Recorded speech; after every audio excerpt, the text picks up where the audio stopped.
ఉగాది పండుగను మార్చి 29 బుధవారం ఆచరించండి. శ్రీ హేవలంబి నామ సంవత్సర ఉగాది పండుగను మార్చి 29 బుధవారం ఆచరించి సంవత్సరమంతా శుభ ఫలితాలను పొందండి.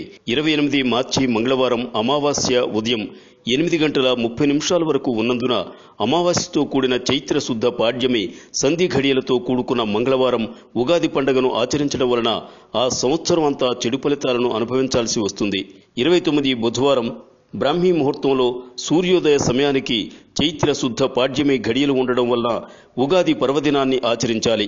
శృంగేరి పీఠం మరియు ఉత్తరాది మఠపీఠం, తిరుమల తిరుపతి దేవస్థానములు మరియు శ్రీశైల దేవస్థానం, పూర్వ సిద్ధాంత పంచాంగకర్తలు, ఉభయ తెలుగు రాష్ట్రాల్లో అనేక దేవాలయాల్లో ఇరు రాష్ట్ర ప్రభుత్వాలు దేశ క్షేమం, రాష్ట్రాల క్షేమాన్ని దృష్టిలో ఉంచుకుని సకాల వర్షాలతో పాడి పంటలతో సుభిక్షంగా ఉండాలని బ్రాహ్మీ ముహూర్తం, సూర్యోదయ, అరుణోదయ ముహూర్తంలోని పాడ్యమిని గుర్తించి ఉగాది పండుగను పంచాంగ శ్రవణాన్ని 29 బుధవారం ఉగాది పండుగను ఆచరించడం లోకక్షేమానికి మంచిది.